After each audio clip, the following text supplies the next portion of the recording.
Madame, Monsieur, bonsoir et bienvenue à l'émission Entre les lignes. Nous sommes toujours ici à l'université Félix Houphouët-Boigny et c'est principalement la Bibliothèque centrale qui nous accueille. Pour cette émission, nous recevons une dame titulaire en master de journalisme. Elle est journaliste dans un magazine de La Place. Elle a exercé donc de 2014 à mars 2015 comme attachée de presse au Conseil constitutionnel de Côte d'Ivoire avant d'être chroniqueuse sur l'émission Essentiellement Femmes, mais également sur la radio Fréquence 2. Elle animait cette émission Onzuanlinga. J'espère avoir bien prononcé. Avec beaucoup de plaisir, nous recevons Nzata Ouattara. Merci Nzata d'être là aujourd'hui. Alors, Saphora, qui pourrait concerner la vie de certaines femmes, pas toutes les femmes, Dieu merci, mais plusieurs thématiques sont mises en exergue dans ce livre. Déjà, nous avons un mariage. Oui. Saphora, donc vendeuse de parapluies en saison de pluie, rencontre Sidi, un homme d'affaires, un homme important qui a de l'argent.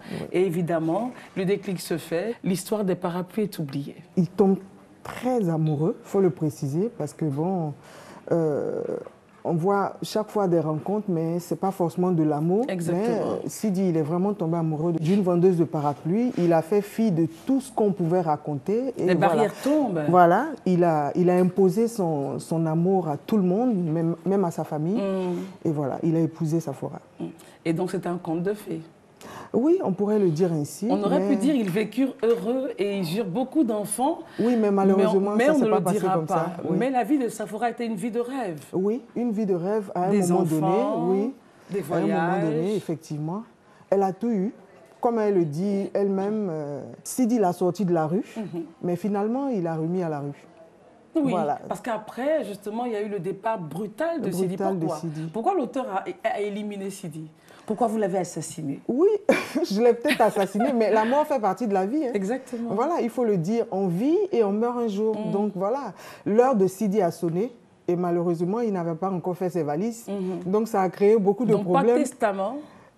Non, pas vraiment, mais on ne peut pas dire qu'il n'a pas pensé à sa famille, puisque de son vivant, il a quand même acheté des maisons pour ses enfants, il a acheté un terrain pour sa femme, au vu au su de tout le monde. Mais malheureusement, je crois que le problème s'est posé au niveau de la famille qui a tout pris à la veuve et aux enfants. Et donc là, on a la problématique de l'héritage en Afrique. Oui, l'héritage, et puis bon, faut dire aussi l'ingratitude, parce que toutes les personnes qui avaient été aidées par Saphora. Voilà, Saphora a aidé plusieurs personnes, elle a été très généreuse, mais à la mort de son mari, malheureusement, tout le monde lui a tourné le dos.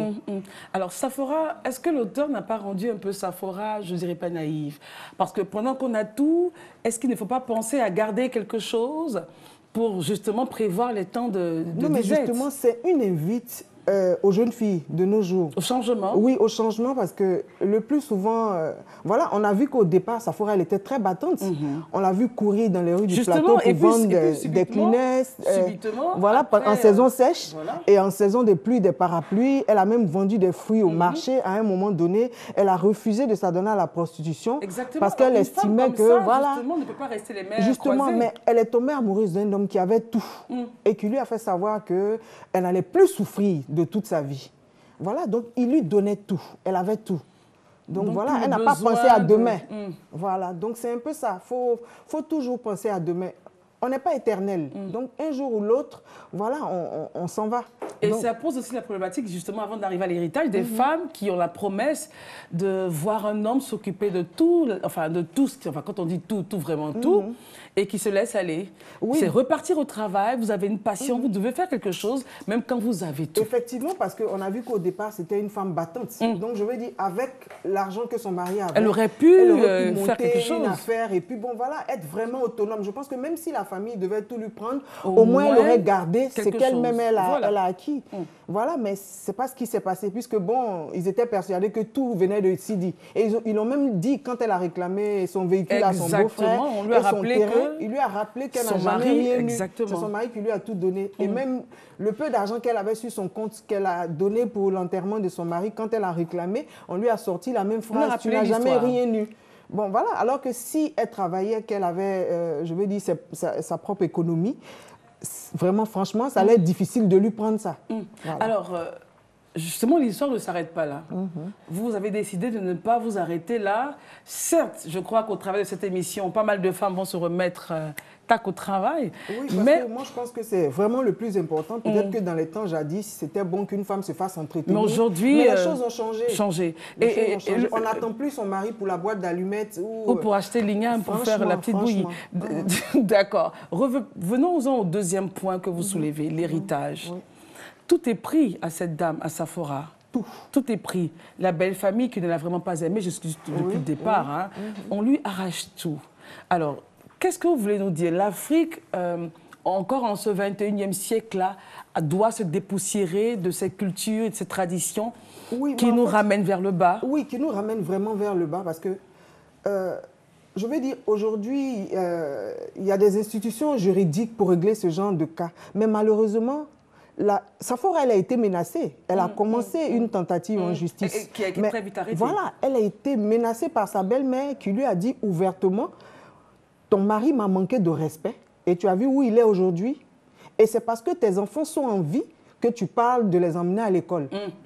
Donc en fait, il y a une notion de mysticisme justement que vous mettez en relief. Voilà, que ce soit vrai ou faux, mais je vais dire de cette façon. Évidemment, voilà, c'est difficile d'affronter une personne qui vous dit c'est mon fils. Il a osé me manquer de respect. Donc, tu as vu où il est aujourd'hui. En fait, c'est sous-entendu. C'est ce qu'elle veut dire. Mais Saphora a su lire entre les lignes.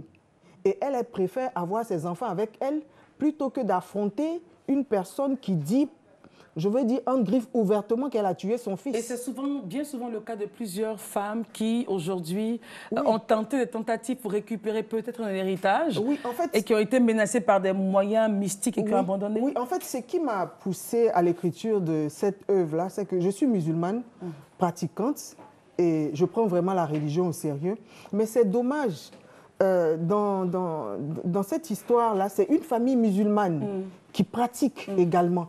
Mais ce qu'on voit, c'est qu'on fait fi des préceptes de la religion. Vous dénoncez en même temps. Donc je dénonce parce que malgré le fait que dans le Coran, il y a des prescriptions par rapport à l'héritage. Voilà, je vais dire, Dieu même a déjà tracé, il a tout réglé. Mais seulement la maman a dit que l'infime partie que la religion lui octroie, elle ne peut pas l'accepter. Ça ne l'arrange pas parce que Saphora ne mérite pas de garder l'héritage de son fils. Et c'est dommage. Avec ça, on se tue à la prière, mais on n'est même pas fichu de respecter, puisqu'elle a fait venir les imams pour lui faire vraiment un cours magistral sur l'héritage dans la religion musulmane. Mais je veux dire, vous êtes pratiquante. Oui. Est-ce que vous n'avez pas, je ne dirais pas peur, mais est-ce que vous ne dites pas, je pourrais me mettre certaines ou la religion à dos, ou les garants de cette religion à dos, en dénonçant de façon aussi verte ce phénomène? Oui, je le fais parce que c'est courant. C'est vraiment courant. Si ça peut emmener les gens à changer... C'est un ras-le-bol que vous... Oui, c'est vraiment courant parce qu'il faut vraiment qu'on laisse la veuve et les enfants jouir de l'héritage, je veux dire, du défunt. C'est vraiment courant. Et ce n'est pas seulement chez les musulmans. Voilà. Mais c'était pour montrer aux gens que ce qui se fait n'est pas normal. Parce qu'il y a des tests. Si on se dit musulman, qu'on respecte les règles de l'islam, vraiment, il y a des petites choses qu'on doit pouvoir respecter. Et ça en fait partie. Ce n'est pas normal qu'on prenne tout à la veuve et aux enfants. Et j'ai même relevé certaines parties du Coran pour éclairer la lanterne. Voilà, pour éclairer. Donc l'imam est venu avec d'autres imams, avec d'autres oustas, pour vraiment expliquer à la famille ce que Dieu dit. Mais je veux dire, voilà, ils ont été pratiquement mis à la porte par la belle famille qui a dit qu'ils n'étaient pas prêts à accorder quoi que ce soit à Safora. Donc devant la part des gains, il n'y a plus de foi. Voilà, il n'y a vraiment plus de foi. Je crois que c'est bien dit. Il n'y a vraiment plus de foi. D'accord. Alors après la mort de Sidi, il y avait un malaise, en tout cas, des filles, des jumelles et la maman, que quelque chose de mauvais allait arriver. Voilà. Après, on se demande d'où elle tirera donc des forces pour aller de l'avant. Et puis, il y a une scène qui m'a marquée, c'est la scène du mariage de sa meilleure amie. Oui. Où une griotte la reconnaît parce qu'auparavant, Safora était... Mais pas que les autres ne l'ont pas reconnue. Hein. Mais les évidemment, autres l'ont reconnue, mais elles l'ont ignorée. On a fait fi d'elle. Parce que bon, aujourd'hui, elle n'a plus rien. Elle ne sert plus à rien. Safora, étant Madame Sidi, à l'époque, finançait des griottes. Oui, elle payait les factures, elle payait les loyers. Voilà, je veux dire, elle finançait même les funérailles et tout ça. Donc vraiment, en ce moment-là... Safora, sans son mari, sans Sidi Safora vivant, n'est plus rien. Dans une cérémonie, on l'oublie. Et une cérémonie où elle est la marraine d'ailleurs. Elle est la marraine d'ailleurs. Mais elle ne bénéficiera pas des éloges parce que là, elle n'a plus rien. Et tout le monde sait qu'elle est tombée entre griffes. Voilà. Et donc, la griotte, cela quand même ça m'a touchée. Ouais. Il y a une des griottes qui a dit non, c'est vrai, que bon, elle n'est plus ce qu'elle était, mais nous avons ici cette grande dame qui nous a aidés auparavant. Oui. Est-ce que c'est un phénomène qui existe dans le milieu des griots? Moi, je ne connais pas ce milieu. C'est vraiment courant. Okay. C'est vraiment courant parce que un griot qui vient vers vous pour chanter vos éloges, c'est pourquoi on lui donne de l'argent. Si vous n'en avez pas, il n'a rien à faire avec vous. Mais même si vous le lui avez donné auparavant, vous étiez celle ou celui-là qui l'aidait auparavant, lorsque vous n'en avez plus, il vous oublie. Non, en principe, ça ne devrait pas se faire parce qu'il y a quand même le devoir de reconnaissance. Est-ce que c'est le cas? Mais c'est ce qu'on voit malheureusement parce que les griots d'aujourd'hui ne sont pas les griots d'avant où vraiment, je veux dire, ça découlait vraiment de la famille, depuis l'ancêtre et tout. Aujourd'hui, on vous voit à une cérémonie, vous êtes bien habillé, on estime que vous avez l'argent, on vient, on commence à vous dire, bon, comme la personne ne connaît rien sur vous, même pas votre nom, c'est pour vous dire, madame, vous êtes bien habillée, et un tel bazin coûte tel prix, la chaussure que vous avez portée coûte ça, le bijou que vous avez porté coûte extrêmement cher, donc pensez à moi, c'est ce qu'on dit aujourd'hui, alors qu'à l'époque, ce n'était pas ça. Donc moi, personnellement, je suis musulmane, mais moi, je ne suis pas pour les griots, donc moi, je ne donne pas mon argent aux griots. Oui, non, mais franchement, les choses ne se passaient pas comme ça. Je veux dire, dans notre tradition, il y a des choses à garder. Voilà, mais il ne faut pas tout garder. Mais en même temps, moi, ce phénomène-là, ça ressemble plus à de l'escroquerie. Parce que quelqu'un qui ne te connaît pas, je vais dire, tu peux rien dire sur moi, puisque tu ne connais même pas mon nom. Il suffit que tu me vois, voilà, ni l'histoire de ma famille. Il suffit que je sois bien habillée, dans un boubou avec un peu de couleur. On estime que j'ai beaucoup d'argent et que j'ai de l'argent à distribuer. Et comme par hasard, la tante apparaît. Oui, la tante apparaît parce que, je veux dire, c'est une tante... La tante de Safora. Oui, la tante de Safora qui avait disparu. Alors qu'au moment où elle ne se retrouve pas du tout, voilà. Du tout, mais elle a traversé pas mal de galères avant que la tante apparaisse. On va laisser cela au lecteur pour qu'il puisse lire et se faire une idée. Mais elle apparaît à la fin, à quelques pages de la fin. Oui, oui, pour donner une certaine ouverture à la vie de Safora. Bon, il y a beaucoup de personnes qui m'ont reproché le fait que le livre on a l'impression soit mal fini. Exactement. Voilà, mais je sais à quoi il s'attendait et moi, ça me plaît qu'il ne soit pas content de la fin parce que je veux quand même amener le lecteur je veux dire, à finir l'histoire à sa manière. Alors, on ne dira pas comment ce livre se termine. Safora, vous avez donc le devoir d'aller vous faire votre idée, l'acheter et puis voir comment il se termine. Mais la tante apparaît à la fin et on se dit, waouh, elle sort d'où cette dame? Oui, en fait, c'est une nouvelle, elle offre un nouveau départ à Safora. Voilà. Et si vous lisez bien la fin, elle a fait savoir à Safora que tes enfants viendront, on va travailler, c'est le plus important, on va travailler. Donc, on ne va pas t'offrir tout pour que tu sois là, voilà. Tu vas travailler et peut-être que quand elle va travailler, quand elle va travailler, elle va mieux apprécier le gain qu'elle a. Et mieux l'investir. Oui, mieux l'investir, elle ne va plus gaspiller parce qu'elle-même, elle reconnaît qu'à un moment donné, elle a fait du gaspillage. Donc, elle va mieux gérer son argent. Et cela va lui permettre de bien s'occuper de sa famille. Et voilà. Mais pourquoi Safora ne repart pas à nouveau là où elle a eu tous les problèmes? Pourquoi elle doit partir? Pourquoi elle doit quitter? Oui, parce que sa tante, celle qui lui tend la main, ne vit pas en Côte d'Ivoire. Elle est venue chercher sa nièce. Voilà, donc elle retourne avec elle là où elle a investi. Donc elle a dit qu'elle avait un partenariat avec une entreprise en Angleterre. Voilà, donc elle a besoin de Saphora pour travailler. Donc elles vont travailler. C'est vraiment important. C'est ce que je veux faire comprendre à tout le monde. Il faut travailler. Donc elles vont travailler. Et je suis persuadée que l'argent de ce travail-là, elle ne va pas le gaspiller. Elle va mieux investir et elle pourra vraiment s'occuper de ses enfants. D'accord. Elles repartent donc au Burkina, là où la tante réside. Et puis, bon, une histoire nouvelle commence pour Saphora. Oui, parce qu'on s'est rendu compte que même quand c'était dur et qu'elle a eu un peu d'argent, elle a commencé à vendre les fruits. Elle ne s'est pas préoccupée de ce que les gens pouvaient dire autour. Parce que, bon, on t'a vu ici, tu avais tout. Et puis aujourd'hui, on te voit vendre les fruits devant la cité. C'est compliqué. Voilà, habiter dans les maisons qu'occupaient les domestiques. Mais elle a traversé tout ça. Et elle a eu le courage quand même de vendre. Et elle-même, qu'est-ce qu'elle a dit? Que quand elle vendait les fruits, elle ne s'imaginait pas que ça allait bien marcher. Donc, à un moment donné, avec l'argent des fruits, elle arrivait à nourrir quand même sa famille. Voilà, donc c'est une battante dans l'âme. Au total, avant de recevoir notre critique littéraire, Dr. Djei, le message pour les femmes est très précis. Prenez-vous en charge. Oui, prenez-vous en main. Les choses ont vraiment changé. Et ensuite, arrêtons le gaspillage jusqu'à ce que tout va bien. Et ensuite, vous faites un tacle tant à la tradition qu'à la religion. Il est temps maintenant pour nous de recevoir le docteur avec beaucoup de plaisir. Il a aussi son regard sur l'œuvre et je vous assure qu'au final, vous allez, en tout cas, apprécier cette émission, que je me plais. Oh là là, le temps passe tellement vite, je ne veux même pas qu'on arrête, tellement c'est intéressant.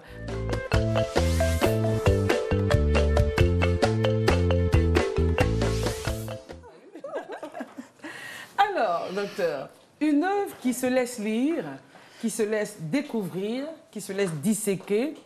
Il y a tant à dire sur cette œuvre. On a pris quelques thématiques, hein, mais je sais qu'avec vous, on ira sur d'autres sphères.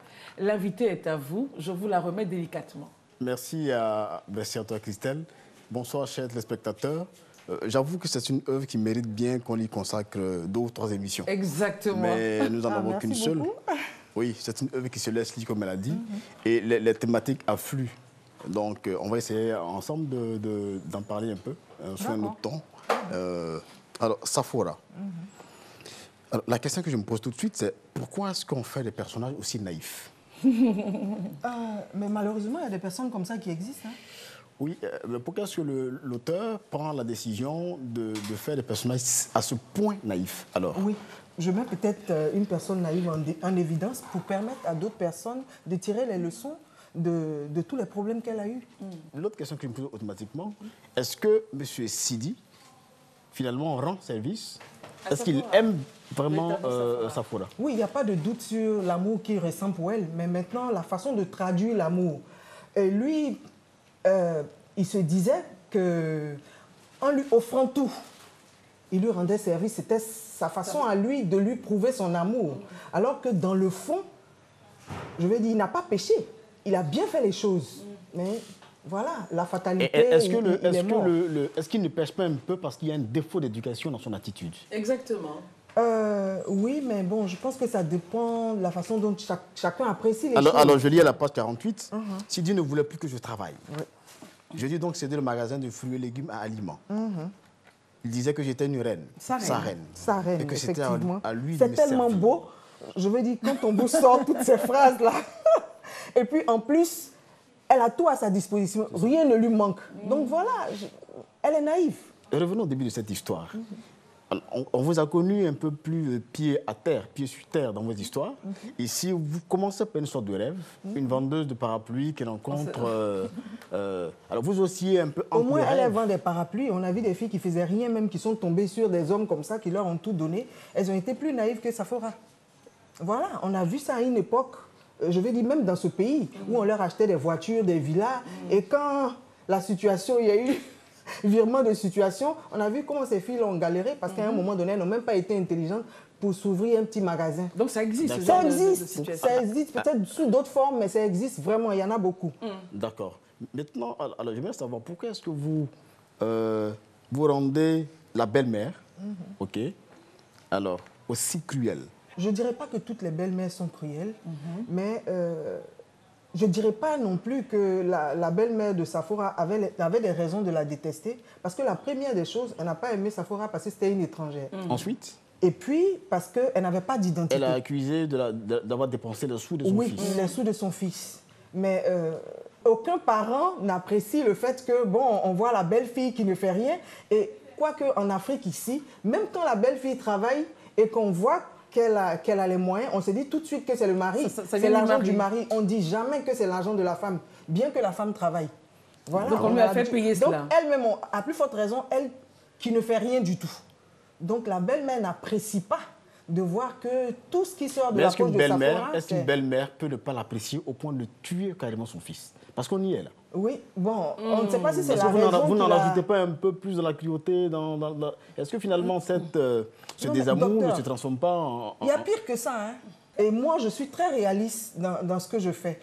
Je n'exagère pas parce que cette histoire part d'une histoire réelle. C'est de la fiction, mais c'est une histoire réelle. Avec un fond réel. Voilà, avec un fond très réel. Et j'ai gardé le maximum. Ça, je vous dis ouvertement. Donc une mère peut tuer son fils juste pour faire mal à la belle-fille. Oui, voilà, je ne sais pas si c'est forcément pour faire mal à la belle-fille ou bien c'est pour permettre à son fils qui ne fout rien de bon d'avoir accès à tous les biens, parce que déjà, elle n'appréciait pas et la femme, mais en plus, on avait comme l'impression qu'elle aimait plus Swalio. Voilà, donc... Voilà, parce qu'on a vu qu'elle n'a pas eu de problème avec l'épouse de Swalio, voilà, qu'elle a tout de suite adopté. Mais Saphora, elle ne voulait pas voir Saphora. D'accord. Alors, je reviens à la page 46. Il y a quelques descriptions qui me semblent un peu sujettes à caution. Alors, notre union fut scellée sans la présence d'aucun membre de ma famille. Oui.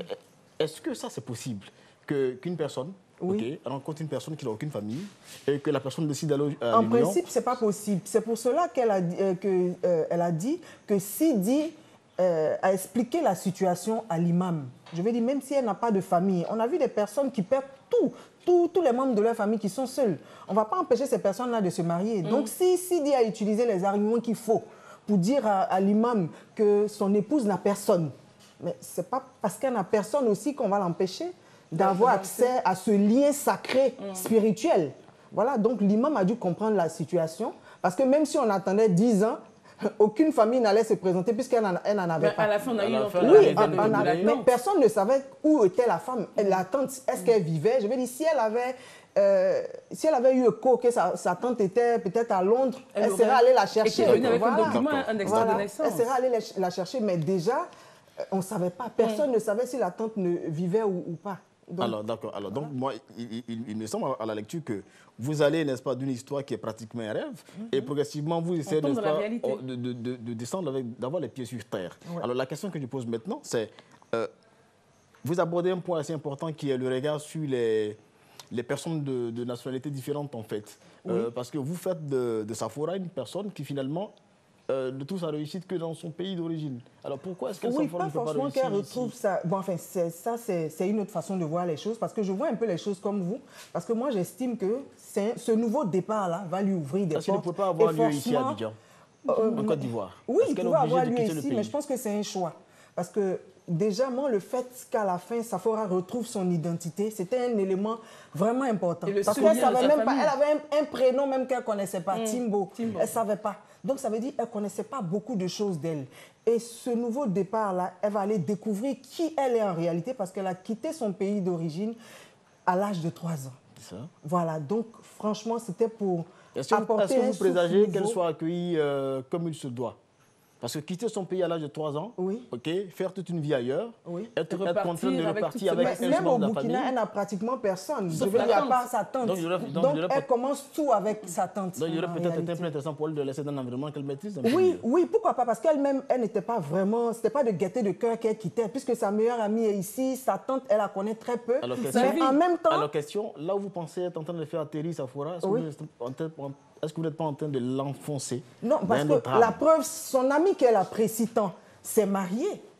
Elle est même partie de la maison avec son mari. Exactement. Donc déjà, elle se retrouve seule avec ses enfants, dans les mêmes difficultés, parce que c'est vrai qu'ils ont promis de l'aider. Mais en même temps, elle a envie d'être autonome, d'avoir quelque chose à elle. Et sa tante vient et lui offre un nouveau départ. Viens, on va travailler, tes enfants iront à l'école. Voilà, ils ne manqueront de rien. Donc je pense qu'elle-même, elle ne sait pas trop ce qui l'attend là-bas, mais en même temps, elle le dit, mais qu'est-ce qui me retient ici? Maintenant, j'aimerais qu'on aborde la question de la critique virulente de la religion que vous faites dans ce livre. Oui, je suis musulmane, hein, parce que si je ne l'étais pas, on allait dire que j'attaque la religion. Et l'islam est l'une des rares religions qui admet une pratique quotidienne régulière. Mais pourquoi est-ce que vous faites un chiasme aussi grand entre les pratiques et la théorie, n'est-ce pas, au point d'éconduire des imams, je veux dire. Mais malheureusement, ce sont des pratiques qui existent. Donc si on ne met pas le doigt là-dessus... La question, c'est quel est l'impact de la religion sur les gens, sur les gens qui pratiquent une religion. Donc oui, en fait, ce que j'ai remarqué, justement, ce que j'ai remarqué dans la plupart des religions, pas seulement la religion musulmane, parce que si je parle de religion musulmane, c'est peut-être parce que je maîtrise mieux la religion musulmane. Sinon, dans la religion, on se rend compte que les gens prennent ce qui les arrange. Ce qui les arrange dans la religion, ils prennent ça. Et ce qui ne les arrange pas, voilà, ils laissent. Et ce n'est pas ce qui est normal. Il y a des tests. Et Dieu a prescrit dans le Coran des tests pour l'héritage de la veuve et des orphelins. On ne doit pas toucher à l'héritage de la veuve et des orphelins. Il a même parlé d'une partie du feu. C'est comme si on mangeait du feu. Quand on mange... Bon, si je peux m'exprimer ici, l'argent de l'héritage d'une veuve et des orphelins. Mais malheureusement, ça se fait. Les gens le font. Et surtout quand les enfants sont petits, on dit, bon, il y a un tuteur légal. Mais on voit ce qui se passe. Donc, il fallait vraiment mettre le doigt sur ce fait-là pour amener les gens à changer de comportement. Alors, moi, l'impression que j'ai, c'est que chaque fois qu'il y a une nouvelle chance qui se dessine pour Safora, cette chance n'est pas d'elle. Cette chance n'est pas d'elle, elle n'est pas de son émanation. Sa rencontre avec Sidi est pratiquement quelque chose c'est une fatalité, je veux dire, qu'elle ne maîtrise pas du tout. Et du coup, la deuxième chance qu'elle a à la fin de l'œuvre n'est pas encore d'elle.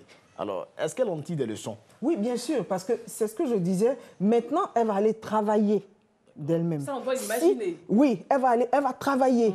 Mais sa tante l'a invitée à aller travailler, c'est pas pour aller dormir. Oui, c'est pas clair pour les Voilà, sa tante lui a dit, tu viens, on va travailler. Donc, elle va travailler. Et elle a déjà travaillé, elle nous a prouvé à maintes reprises qu'elle est battante. Je lis le livre et je vois quelqu'un qui s'exprime tellement bien. Le restaurant, la clochette des amoureux. Ça m'a accroché quand même. Ça m'a accroché. Pourtant, le niveau n'est pas mentionné. Alors, elle a quel âge? On a eu près de 20 ans, 22 ans. 23 ans, oui. À peu près, on a situé son âge plus qu'elle-même. Quelqu'un qui n'a pas d'identité. Donc, ce n'est pas évident qu'elle maîtrise son âge. Voilà. Mais en tout cas, docteur, merci. Votre regard était très, très pertinent. Notre auteur a essayé, autant que faire se peut, de pouvoir se défendre. Elle est pugnace. Elle est pugnace. Elle est pugnace comme Safora parce que là, elle ne se laisse pas... Et il y a des non-dits, en tout cas, qui nous font réfléchir de façon positive, en tout cas, pour elle, pour Safora. C'est une invite aux femmes de... Quel que soit ce qu'un homme nous offre. Et ce sera votre dernier mot. Oui. Compléter en même temps. Il faut vraiment se battre. Il faut vraiment avoir des choses pour nous-mêmes. Là, même quand on vous arrache ceux du mari, au moins vous avez ça. D'accord. Je note à tous les téléspectateurs qu'on sort d'un 8 mars qui a prôné l'autonomisation des femmes. Surtout pour le milieu rural. Pour le milieu rural. C'est important d'être autonome. Et donc, déjà au milieu rural comme en ville, les femmes doivent apprendre à être autonomes. Merci, c'est un beau livre. Merci beaucoup. Qu'on lit, qu'on relit, qu'on demande à lire. C'est 104, voilà. Merci, docteur. Merci en tout cas de nous avoir suivis. C'est avec beaucoup de plaisir que nous recevions pour vous Ansata Ouattara, auteur de Safora. Je vous le disais, un autre livre dans quelques jours sera encore sur le marché et ce sera avec beaucoup de plaisir que nous vous invitons quand ça sera prêt. On se retrouvera jeudi prochain par la grâce de Dieu. D'ici là, bonne lecture. Au revoir.